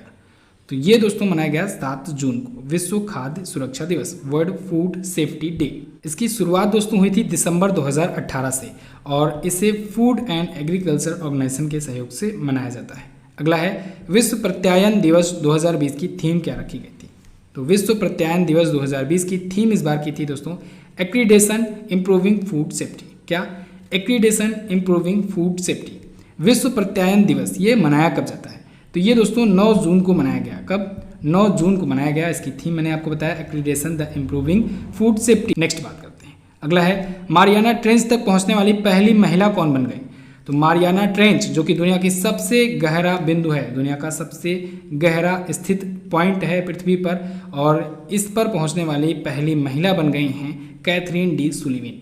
कैथरीन डी सुलिवन दोस्तों अमेरिका की हैं और इनके नाम एक और रिकॉर्ड है, ये अंतरिक्ष में चलने वाली पहली अमेरिकन वुमेन भी बनी थी। अब समुद्र में सबसे गहरे ज्ञात स्थान पर पहुंचने वाली भी पहली महिला बन गई है। ये प्रशांत महासागर में स्थित है मारियाना ट्रेंच, याद रखिएगा। अगला है सिप्री रिपोर्ट के अनुसार किस देश के पास सबसे ज़्यादा परमाणु हथियार हैं? तो सिप्री ने अभी हाल ही में एक रिपोर्ट जारी की है जिसके अनुसार रसिया के पास है दुनिया में सबसे ज़्यादा न्यूक्लियर वेपन्स। कितना है? रसिया के पास है दोस्तों 6375 न्यूक्लियर वेपन्स। सेकंड पर है अमेरिका, अमेरिका के पास दोस्तों 5800 परमाणु हथियार हैं। थर्ड पर है चाइना, चाइना के पास 320 परमाणु हथियार हैं। इसने बताया इस रिपोर्ट में कि टोटल 9 देश ऐसे हैं जिनके पास परमाणु हथियार है, यानी परमाणु हथियार संपन्न केवल 9 देश हैं। कौन कौन से हैं? रूस, अमेरिका, चीन, Bharat, France, Britain, Pakistan, Israel और उत्तर कोरिया। तो इन 9 देशों के पास है। इनमें भारत के पास बात की जाए तो 150 न्यूक्लियर वेपन्स हैं और पाकिस्तान के पास भारत से 10 ज़्यादा है, यानी 160 है। क्लियर? नेक्स्ट बात करते हैं, अगला है हाल ही में किस केंद्रीय मंत्री ने जर्मी बैन नाम का एक डिवाइस बनाया? तो जर्मी बैन नाम का डिवाइस लॉन्च किया है दोस्तों केंद्रीय राज्य मंत्री जी किशन रेड्डी जी। इस डिवाइस का काम ये होगा कि ये डिवाइस कोई भी सरफेस हो या फिर एयर में ही मौजूद जो जर्म्स होते हैं उनको 99.9% तक खत्म कर देगा। इस डिवाइस को दोस्तों अटल इंक्यूबेशन सेंटर और association of lady entrepreneurs in India के द्वारा बनाया गया है। ओके, नेक्स्ट बात करते हैं, अगला है हाल ही में defence institute of advance technology ने किस नाम से मास्क बनाया? तो अभी हाल ही में DIAT ने दोस्तों पवित्र पति नाम से मास्क बनाया है। ये पवित्र पति मास्क इसलिए खास होगा क्योंकि ये बायोडिग्रेडेबल होगा, यानी जीवाणुरोधी होगा मास्क। साथ ही साथ ये वायरस को न्यूट्रलाइज करने और बैक्टीरिया से बचाने में भी सहायक होगा। ये मास्क पूरी तरीके से आयुर्वेदिक प्रोसीजर का यूज़ करके बनाया गया है। साथ ही साथ इसमें नैनो फाइबर का भी यूज़ किया गया है। अभी आपको याद होगा DIAT ने ही अभी अनन्या नाम का एक स्प्रे लॉन्च किया था, इसी वीडियो में मैंने आपको बताया शुरुआत में। नेक्स्ट, अमेरिकी सैन्य अकादमी से स्नातक की उपाधि पाने वाली पहली सिख कौन बन गई हैं? तो वो बन गई हैं अनमोल नारंग जी। अमेरिकी सैन्य अकादमी से ये स्नातक की उपाधि पाई हैं, डिग्री हासिल की हैं। इन्होंने 2nd लेफ्टिनेंट रैंक के साथ ग्रेजुएशन कंप्लीट किया है। एक्चुअली में इनका जन्म तो हुआ है दोस्तों जॉर्जिया में, लेकिन ये भारतीय मूल की हैं, इसे याद रखना आपको। नेक्स्ट, जून 2020 में मनरेगा के तहत सबसे ज़्यादा रोजगार देने वाला पहला राज्य कौन बना? तो वो राज्य बन गया है उत्तर प्रदेश। यहाँ पर जून 2020 इसलिए कहा जा रहा है दोस्तों क्योंकि अभी मई में एक रिपोर्ट आई थी जिसके अनुसार छत्तीसगढ़ था टॉप पर मनरेगा के तहत जॉब देने वाला, लेकिन उत्तर प्रदेश उसको पीछे करके टॉप पर पहुंच गया है और ये बन गया है मनरेगा के तहत रोजगार देने वाला, सबसे ज़्यादा रोजगार देने वाला राज्य। क्लियर है, उत्तर प्रदेश सही ऑप्शन होगा। अगला है, हाल ही में मोनाको फाउंडेशन अवार्ड 2020 से किसे सम्मानित किया गया? मोनाको फाउंडेशन अवार्ड 2020, तो इससे अभी हाल ही में डेक्कन डेवलपमेंट सोसाइटी को सम्मानित किया गया। ये एक हैदराबाद का एक संस्था है डेक्कन डेवलपमेंट सोसाइटी, इसको मिला है 2020 के लिए मोनाको फाउंडेशन अवार्ड और प्राइज मनी के रूप में इसको 40,000 यूरो दिया गया है। कितना? 40,000 यूरो मिला है। Next, lieutenant general Rajmohan Vohra का कोविड-19 से निधन हो गया, इन्हें कौन सा वीरता पुरस्कार मिल चुका है? तो लेफ्टिनेंट जनरल राजमोहन वोहरा जी महावीर चक्र से सम्मानित थे, इनका भी हाल में कोविड-19 के कारण निधन हो गया। महावीर चक्र दोस्तों भारतीय सेना का वीरता का दूसरा सबसे बड़ा अवार्ड होता है, पहला होता है परमवीर चक्र, सेकंड पे नाम आता है महावीर चक्र का। 1971 में जो वार हुआ था इंडिया पाकिस्तान का, तो उस वार में इन्होंने बहुत ही बहादुरी दिखाई थी, इस वजह से इनको 1972 में ही ये अवार्ड दे दिया गया था महावीर चक्र का। इनका अभी हाल में कोविड-19 की वजह से निधन हो गया है। अगला है, हाल ही में कौन सा देश 8वीं बार संयुक्त राष्ट्र सुरक्षा परिषद का अस्थायी सदस्य चुना गया? तो अभी हाल ही में भारत दोस्तों चुना गया है 8वीं बार संयुक्त राष्ट्र सुरक्षा परिषद का अस्थायी सदस्य। दोस्तों संयुक्त राष्ट्र सुरक्षा परिषद में टोटल 15 सदस्य होते हैं। इन 15 सदस्यों में 5 तो अस्थायी सदस्य होते हैं और 10 होते हैं अस्थायी सदस्य। अब ये जो 10 अस्थायी सदस्य होते हैं, इनमें से 5-5 की प्रत्येक दूसरे वर्ष की जाती है वोटिंग। तो इन वोटिंग पर यानी कि दोबारा से चुना जब जाता है इनको, तो इनमें से 5-5 जो चुने जाते हैं, इस बार के 5 जो थे उनमें थे भारत, आयरलैंड, मैक्सिको, नॉर्वे और कनाडा। इनमें से कनाडा को अभी फिलहाल के लिए बाहर ही रखा गया है, लेकिन भारत के साथ साथ बाकी को यानी आयरलैंड, मैक्सिको और नॉर्वे को एंट्री मिल गई है। ओके, अब एक और इम्पोर्टेंट बात कि 5 जो अस्थायी सदस्य हैं वो कौन है? तो 5 अस्थायी सदस्य हैं दोस्तों यूके, यूएस, चीन, फ्रांस, रूस, यानी यूनाइटेड किंगडम, यूनाइटेड स्टेट्स, रूस, चीन और फ्रांस। नेक्स्ट बात करते हैं। अगला है, चौथे एशियाई युवा पैरा गेम्स 2021 की मेज़बानी कौन करेगा? तो इसकी मेज़बानी करेगा दोस्तों बहरीन। एशियन पैरालंपिक कमेटी ने घोषणा की है कि अब बहरीन में आयोजित किया जाएगा जून 2021 में एशियाई युवा पैरा गेम्स, जो कि होगा चौथा संस्करण। नेक्स्ट बात करते हैं। अगला है, भारत सरकार ने रोजगार के अवसर को बढ़ाने के लिए कौन सी योजना शुरू की? अभी हाल ही में केंद्र सरकार ने दोस्तों रोजगार के अवसर को बढ़ाने के लिए गरीब कल्याण रोजगार अभियान चलाया है। ये अभियान चलाया गया है बिहार के खगड़िया जिले से। खगड़िया जिले में एक ब्लॉक है बेलदौर, वहाँ का एक गांव है तेलिहार गांव, वहीं तेलिहार ग्राम से इसकी शुरुआत हुई है गरीब कल्याण योजना की। ओके, चलिए 125 दिनों का ये एक कार्यक्रम होगा, अभियान होगा। नेक्स्ट बात करते हैं। अगला है, 75वीं संयुक्त राष्ट्र महासभा के अध्यक्ष कौन चुने गए? तो 75वीं संयुक्त राष्ट्र महासभा के यानी यूनाइटेड नेशन जनरल असेंबली के अध्यक्ष चुने गए दोस्तों वोल्कन बोजकिर। कौन? वोल्कन बोजकिर को चुना गया 75वीं संयुक्त राष्ट्र महासभा का अध्यक्ष। प्रत्येक वर्ष इसका अध्यक्ष चुना जाता है, इस बार 75वें अध्यक्ष इन्हें चुना गया है वोल्कन बोजकिर। ये हैं तुर्की के। अच्छा, वर्तमान में कौन है? वर्तमान अध्यक्ष हैं दोस्तों तिजानी मोहम्मद बंदे। तो तिजानी मोहम्मद बंदे की जगह पर अब वोल्कन बोजकिर आएंगे। कब से इनका कार्यकाल शुरू होगा? तो इनका कार्यकाल सितंबर से शुरू होगा। अभी से जब तक ये अपना कार्यकाल नहीं ग्रहण कर लेते हैं तब तक वर्तमान अध्यक्ष तिजानी मोहम्मद बंदे ही रहेंगे। ठीक है, एक वर्षों के लिए ही नियुक्त किया जाता है। अगला है, विश्व की सबसे बड़ी कोविड-19 देखभाल सुविधा केंद्र कहाँ खोली गई? अब देखिए यहाँ पे एक कन्फ्यूजन हो सकता है आपको। एक्चुअली में दोस्तों जून 2020 में विश्व की सबसे बड़ी कोविड-19 देखभाल सुविधा केंद्र खोली गई दिल्ली में। दिल्ली में एक राधा स्वामी आध्यात्मिक केंद्र था, उसको कोविड-19 केयर सेंटर में चेंज कर दिया गया, परिवर्तित कर दिया गया। लेकिन दोस्तों उसके जस्ट एक महीने बाद यानी जुलाई में ही एक न्यूज़ आई कि एक और इससे भी बड़ा कोविड-19 देखभाल सुविधा केंद्र बन चुका है। कहाँ पर? बेंगलुरु में बना है। उसकी क्षमता है 10,100 बेड की, 10,100 बेड की। और ये जो दिल्ली में खुला था इसकी क्षमता है 10,000 बेड की। ठीक है, तो केवल 100 बेड ही ज़्यादा है। तो अगर फिलहाल इसमें आप लोग करेक्शन कर सकते हैं कि बेंगलुरु में ओपन हुआ है दुनिया का सबसे बड़ा कोविड-19 देखभाल सुविधा केंद्र। क्लियर है? और दोस्तों आपको याद दिला दूं कि अगर आपने अभी तक ऐप नहीं इंस्टॉल किया है एंग्जायटी ऐप, तो इंस्टॉल कर लो गूगल प्ले स्टोर से जाकर। बहुत ही हेल्पफुल ऐप है दोस्तों।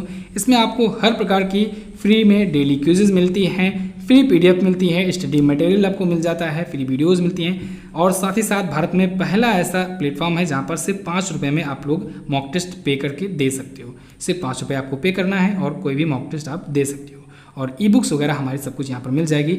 ऑडियो रिवीजन भी यहाँ पर अपलोड की जाती है, तो आप लोग ऑडियो रिवीजन भी इसका भी फ़ायदा उठा सकते हो। नेक्स्ट बात करते हैं, हाल ही में कहाँ पर ICU बेड और वेंटिलेटर्स की जानकारी देने के लिए एयर वेंटी ऐप लॉन्च किया गया। अगर आपको याद हो, इसी वीडियो में अभी शुरुआत में मैंने आपको बताया कि दिल्ली में जो लॉन्च किया गया था उसका नाम था दिल्ली कोरोना ऐप, और मुंबई में जो लॉन्च किया गया उसका नाम है एयर वेंटी ऐप। तो इस क्वेश्चन का डी ऑप्शन आपका करेक्ट होगा। एयर वेंटी ऐप लॉन्च किया गया है ICU बेड और वेंटिलेटर्स की जानकारी देने के लिए, ठीक है, मुंबई में। नेक्स्ट बात करते हैं, अगला है, हाल ही में किसने सुरक्षा बलों की वर्दी साफ करने के लिए जर्मी क्लीन विकसित किया। तो जर्मी क्लीन विकसित किया है दोस्तों अभी हाल ही में DRDO ने। किस लिए लॉन्च किया है? ये दोस्तों सुरक्षा कर्मी जो होते हैं, सुरक्षा बल जो होते हैं, उनकी वर्दी को ये क्लीन करेगा। कैसा क्लीन करेगा? इनको वायरस से क्लीन करेगा, बैक्टीरिया से क्लीन करेगा, ठीक है। ऐसा नहीं है कि धुलाई के लिए देगा, ये वायरस से, जर्म से क्लीन करेगा। तो इसलिए जर्मी क्लीन ये डिवाइस बनाया गया है। इसकी क्षमता की अगर बात करें तो ये 15 मिनटों में दोस्तों 25 जोड़ी वर्दी एक साथ क्लीन कर देगा। नेक्स्ट बात करते हैं, अगला है, अंतर्राष्ट्रीय योग दिवस कब मनाया गया? International yoga day, very important day. ये दोस्तों 21 जून को मनाया जाता है। 2015 से इसकी शुरुआत हुई थी, भारत की ही ये पहल है, भारत के द्वारा ही इसको शुरू किया गया था, नरेंद्र मोदी जी के द्वारा।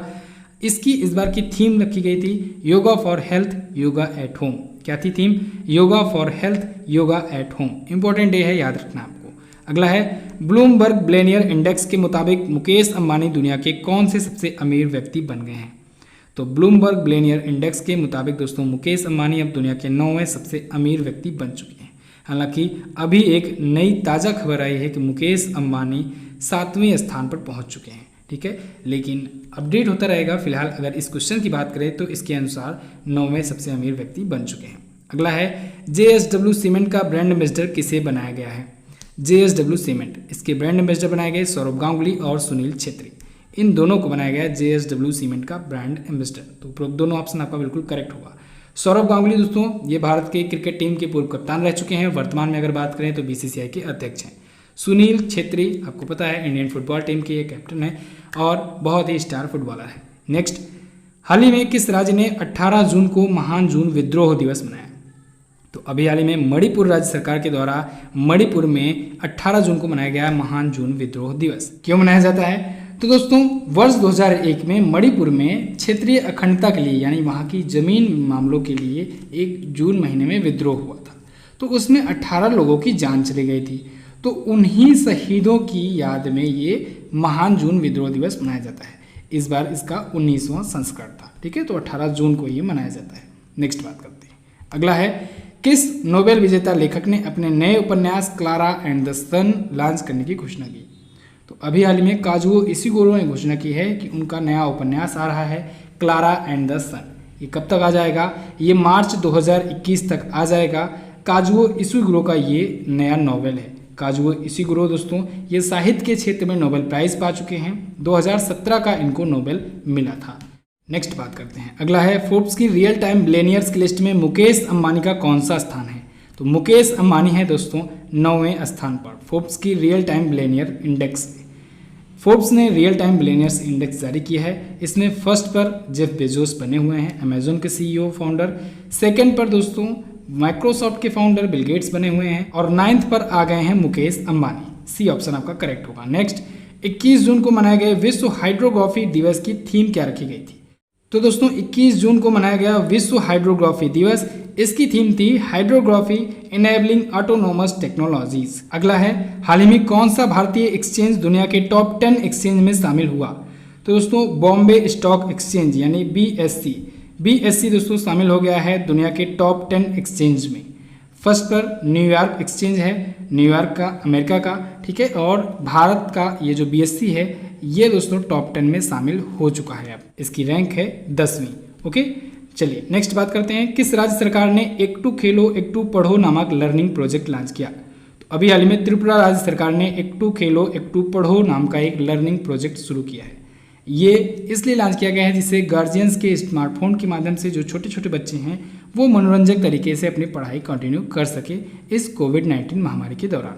ठीक है, नेक्स्ट बात करते हैं। अगला, किस राज्य सरकार ने गरीबों के लिए इंदिरा रसोई योजना शुरू की?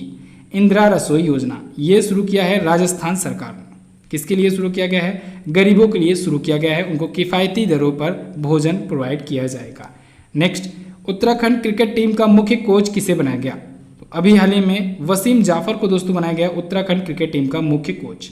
वसीम जाफर के बारे में अगर बात करें दोस्तों, तो ये रणजी क्रिकेट के सचिन तेंदुलकर कहे जाते हैं। रणजी क्रिकेट में इनसे ज़्यादा रन कोई नहीं बनाया हुआ है। अभी मार्च में ही तो इन्होंने संन्यास लिया था। रणजी क्रिकेट में दोस्तों इन्होंने 20,000 से ज़्यादा रन बनाए हैं। साथ ही साथ सबसे ज़्यादा रणजी क्रिकेट खेलने का भी रिकॉर्ड इनके नाम है। 150 से ज़्यादा मैच खेल चुके हैं रणजी में। ओके, वसीम जाफर, तो इनको बनाया गया उत्तराखंड क्रिकेट टीम का चीफ कोच। अगला, हाल ही में किस राज्य सरकार ने लैपटॉप योजना 2020 शुरू किया? तो अभी हाल ही में केरल राज्य सरकार ने लैपटॉप योजना 2020 शुरू किया है। अब ये योजना क्या है? तो इस योजना के तहत दोस्तों जो आर्थिक रूप से कमज़ोर छात्र हैं वो इस योजना का लाभ उठा सकेंगे। ऐसे छात्रों को 500 रुपये की मंथली EMI पर प्रोवाइड किया जाएगा लैपटॉप। अब उनको केवल 15,000 रुपये तक पे करने होंगे, लेकिन 500 रुपये करके महीना करके, ठीक है, 30 महीनों तक ये जमा कर देंगे तो इनको लैपटॉप मिल जाएगा। अगला है, हाल ही में किस एयरपोर्ट को इंटरनेशनल एयरपोर्ट का दर्जा दिया गया?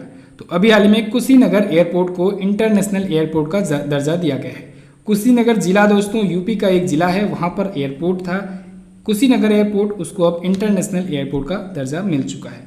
अब यूपी में इस प्रकार हो गए टोटल 3 इंटरनेशनल एयरपोर्ट। एक तो चौधरी चरण सिंह इंटरनेशनल एयरपोर्ट है लखनऊ में, दूसरा है लाल बहादुर शास्त्री इंटरनेशनल एयरपोर्ट बाबतपुर वाराणसी में, और तीसरा अब ये हो गया कुशीनगर एयरपोर्ट। नेक्स्ट, हाल ही में किस राज्य ने मुख्यमंत्री मातृपुष्टि उपहार योजना शुरू की? तो अभी हाल ही में त्रिपुरा राज्य सरकार ने मुख्यमंत्री मातृपुष्टि उपहार योजना शुरू की है। मुख्यमंत्री मातृपुष्टि उपहार योजना का उद्देश्य ये होगा कि जो गर्भवती महिलाएं हैं और जो स्तनपान कराने वाली महिलाएं हैं उनको पोषण किट प्रदान किया जाएगा, जिससे शिशु मृत्यु दर और मातृ मृत्यु दर को कम किया जा सके, साथ ही साथ कुपोषण की दर को भी कम किया जा सके। अगला है, हाल ही में #MeToo नाम की बुक किसने लिखी? तो #MeToo नाम की बुक लिखी है दोस्तों करण पुरी ने। किसने? करण पुरी ने लिखी है। ये जो मीटू मूवमेंट चला था उसी मूवमेंट के लेकर ये डिटेल बुक लिखी गई है। #MeToo करण पुरी ने इसे लिखा है। अगला है, फीफा महिला विश्व कप 2023 की मेज़बानी कौन करेगा? तो फीफा महिला वर्ल्ड कप 2023 की मेज़बानी दोस्तों करने वाला है ऑस्ट्रेलिया और न्यूजीलैंड संयुक्त रूप से। उपरोक्त दोनों ऑप्शन बिल्कुल करेक्ट होगा। पहली बार ऐसा हो रहा है कि कोई फीफा का वर्ल्ड कप है और 2 देश मिल करके उसकी मेज़बानी करने जा रहे हैं। तो ऑस्ट्रेलिया और न्यूजीलैंड मिल करके संयुक्त रूप से करेंगे फीफा महिला विश्व कप 2023 की मेज़बानी। अगला है, स्विस बैंक में धन जमा करने के मामले में भारत किस स्थान पर है? तो भारत है दोस्तों 77वें स्थान पर। पिछली बार था ये 74वें स्थान पर, इस बार 77वें स्थान पर आ गया है। स्विस की नेशनल बैंक ने अपना एक एनुअल रिपोर्ट जारी किया है जिसमें बताया है कि सबसे ज़्यादा स्विस बैंक में ब्रिटेन का पैसा जमा है और भारत इसमें 77वें स्थान पर है स्विस बैंक में पैसा जमा करने के मामले में। अगला है, हाल ही में गोवा के नए पुलिस महानिदेशक कौन बनाए गए? तो गोवा के दोस्तों नए पुलिस महानिदेशक बनाए गए मुकेश कुमार मीणा जी, यानी इनको नया डायरेक्टर जनरल ऑफ पुलिस यानी DGP नियुक्त किया गया है गोवा का, मुकेश कुमार मीणा को। नेक्स्ट, हाल ही में भारत सरकार ने कितने चाइनीज़ ऐप को भारत में बैन किया? तो भारत सरकार ने दोस्तों 59 चाइनीज़ ऐप को भारत में पूरी तरीके से बैन कर दिया है। इसमें टिकटॉक, शेयरेट, UC ब्राउज़र जैसे प्रमुख शामिल हैं। ठीक है, हेलो ऐप, लाइकी, वीगो और भी बहुत सारे ऐप शामिल हैं। 59 टोटल ऐप हैं, ये भारत में पूरी तरीके से बंद हो गए हैं। ओके, तो दोस्तों ये तो थे 101 क्वेश्चंस जून मंथ से। आई होप आपको वीडियो बहुत अच्छी लगी होगी। यहाँ तक देखते आए हो आप तो काफ़ी ज़्यादा इन्फॉर्मेशन आपको मिल गई होगी इस वीडियो से। वीडियो को लाइक कर दीजिए, अपने दोस्तों के साथ इसे शेयर करना मत भूलना। इतनी लंबी वीडियो है दोस्तों, तो आप लोग कम से कम 10 लोगों को तो शेयर कर ही दो। ईमानदारी दिखाओ, 10 लोगों के पास वीडियो को जल्दी से शेयर कर दो। चैनल पर अगर आप पहली बार आए हो तो चैनल को सब्सक्राइब जरूर करके जाना। हमारा सेकंड चैनल भी है MZT एजुकेशन 2.0, उसको अगर आपने नहीं सब्सक्राइब किया है तो उसे भी सब्सक्राइब कर लो। वीकली करंट अफेयर वगैरह और भी बहुत सारी साइंस की सीरीजेज वगैरह वहाँ पर स्टार्ट की गई हैं। साथ ही साथ आपको इन्फॉर्मेशन देना चाहूँगा दोस्तों कि इंडिया में पहली बार ऐसा हो रहा है कि कोई भी मॉक टेस्ट कोई भी व्यक्ति सिंगल मॉक टेस्ट परचेज कर सकता है सिर्फ 5 रुपयों में। एक मॉक टेस्ट आप लोग खरीद कर देना चाहते हैं तो एक मॉक टेस्ट परचेज करके आप लोग दे सकते हैं। ऐसा कहीं पर भी आपको नहीं मिलेगा। आप लोग इससे अपना पैसा भी बचा सकते हैं और अपना प्रैक्टिस भी बहुत ही अच्छे से कर सकते हैं। प्रैक्टिस सेट दोस्तों सॉल्व करना जरूरी तो होता है, लेकिन साथ ही साथ आपको पढ़ाई भी कंटिन्यू करना जरूरी होता है। इस वजह से आप लोग 2 दिन में सिर्फ एक मॉक टेस्ट दो और उसके बाद पढ़ाई अपनी करो। 2 दिन तक तैयारी करो, पढ़ाई करो, 2 दिन बाद एक मॉक टेस्ट दे दो। पता करो उसमें मॉक टेस्ट देने के बाद कौन सा पोर्शन आपका वीक है, कौन सा कमजोर है। इस प्रकार से अगर आप पढ़ोगे और इस प्रकार से अगर एक मॉक टेस्ट आप परचेज करके सॉल्व करोगे तो आपका पैकेज ही समाप्त होने का कोई डर नहीं रहेगा। ऐसा नहीं रहेगा कि अगर महीने भर में इतना मॉक टेस्ट अगर नहीं सॉल्व किए तो ये पैसा बर्बाद चला जाएगा। ये सब कोई बवाल नहीं रहेगा। आप लोग एक मॉक टेस्ट खरीद करके दे सकते हो। तो इस सुविधा का लाभ आप हमारे ऐप से उठा सकते हैं। आपको MZT ऐप इंस्टॉल करना है, वहीं पर आपको सब कुछ मिल जाएगा और आप वहां से मॉक टेस्ट भी सॉल्व कर पाएंगे। तो दोस्तों इस वीडियो में बस इतना ही। कैसी लगी आपको वीडियो आप लोग कमेंट करके हमें जरूर बताइएगा। वीडियो अगर अच्छी लगी है तो लाइक करके हमारा उत्साह बढ़ाइए। साथ ही इन दोनों इंपॉर्टेंट वीडियोज को जरूर देख लीजिएगा और आने वाली वीडियोज का नोटिफिकेशन पाने के लिए सब्सक्राइब करके बेल आइकन को जरूर दबाएं। मिलते हैं किसी अन्य वीडियो में, तब तक के लिए नमस्कार, जय हिंद, वंदे मातरम।